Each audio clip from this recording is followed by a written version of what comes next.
Hi, welcome to section 10.5. In this section, we're going to be working with getting rid of the radical in the bottom. Okay, so whenever you see something like this, this is incorrect. We can never have a square root or any root down there in the denominator. So if we have that, we have to get rid of that. Okay, and you might say, well, how do I get rid of a square root? Okay, the opposite of square rooting is squaring, right? So maybe you want to square it, but you can't because that changes the whole fraction's proportions. Okay, so we can't just go and square it. That changes the proportions. What else might I be able to do? What's similar to squaring? Well, the same thing is, oops, I didn't need to do the parentheses, is multiplying the denominator by the square root of 5. But remember, if you multiply by the square root of 5 on the bottom, you have to do it to the top. So when you multiply the square root of 5 times the square root of 5, that gets you 5. And on top, you have 2 times 5, which is 10. And always check, this might be able to be simplified. Because 2 and 5 are prime, I know that 10 cannot factor out. Okay, let's look at this one. What about this? Well, in order to do this, I would rewrite this as the square root of 7 over the square root of 3x. Okay, and just like on the previous one, I want to get rid of the square root of 3x, so I'm going to multiply the bottom by the square root of 3x and the top by the square root of 3x. So when I multiply the square root of 3x times the square root of 3x, I just get 3x, and then I'm going to multiply it on top. 7 and 3 are both prime, so that means nothing can come out. So I'm going to have 7 times 3, which is 21x. All right, let's look at this one. I have the square root of 7x over 50, so I'm going to rewrite this as 7x, square root of 7x over the square root of 50. And instead of multiplying the top and bottom by the square root of 50, I'm going to go look at simplifying 50. All right, so I know 2 and 25 make 50, and then 5 and 5. So therefore, I know that it is the square root of 7x over the square root of 2 times 5 times 5.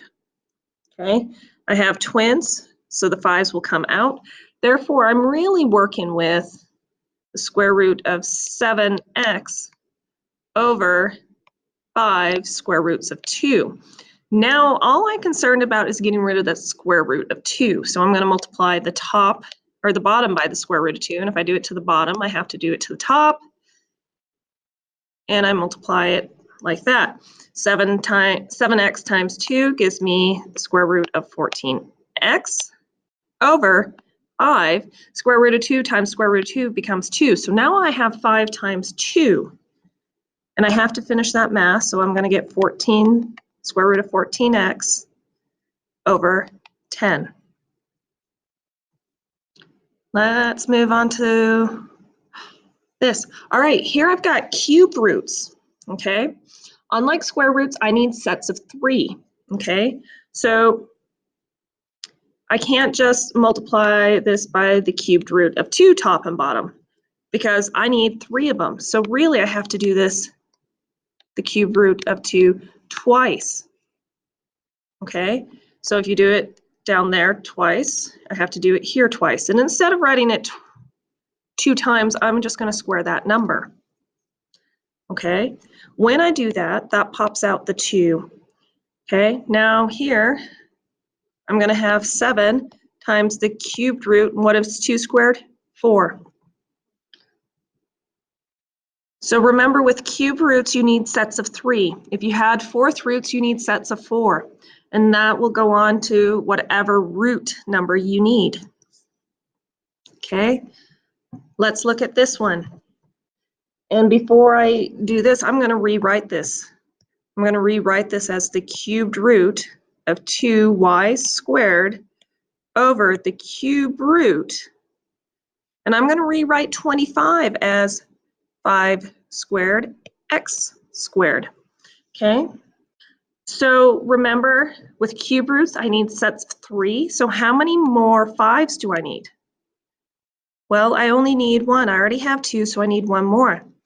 Then with the x's, I need 3. I have 2, so I need 1 more. So I'm going to multiply by cube root of 5x, top and bottom. Okay, 2 times 5 is 10. So I'll have the cube root of 10x y squared over 5x. Now I've got 3 of them, so they will pop out. Okay, I want you guys to remember this. Remember a plus b times a minus b, and that just got us, a squared minus b squared.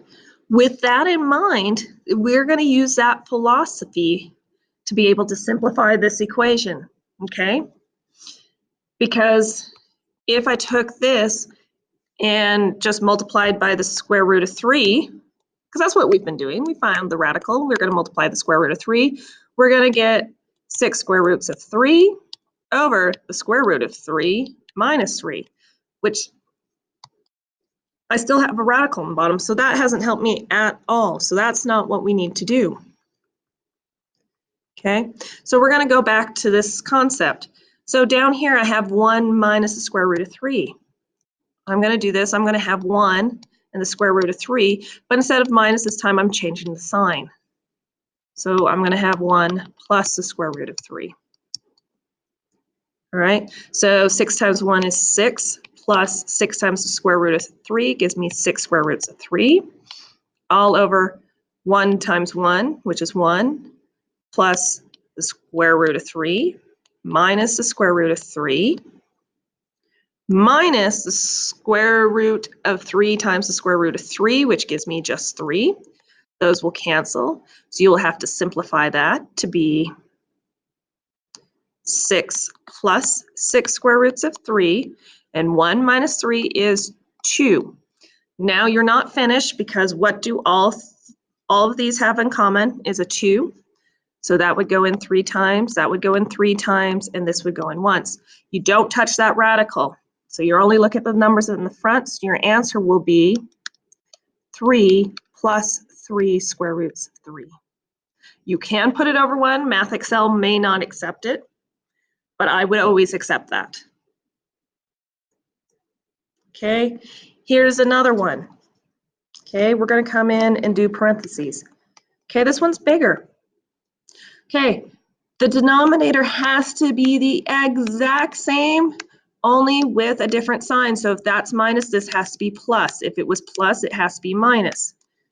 But everything else looks exactly the same.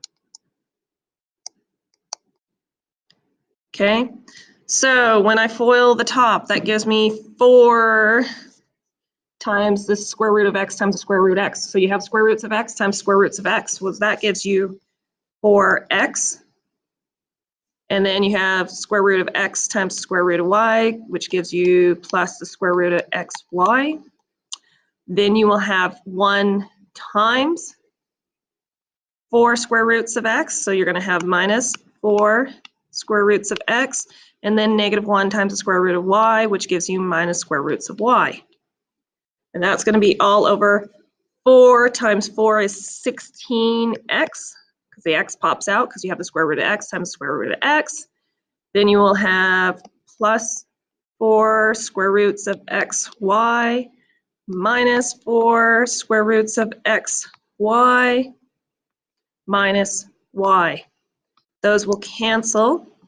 Look in the top, see if you can simplify anything, which the answer is no, you cannot. So then you would have 4x plus the square root of y, or xy, minus 4 square roots of x minus the square root of y, all over 16x minus y. Okay? Email me or ask me in class if you have any questions.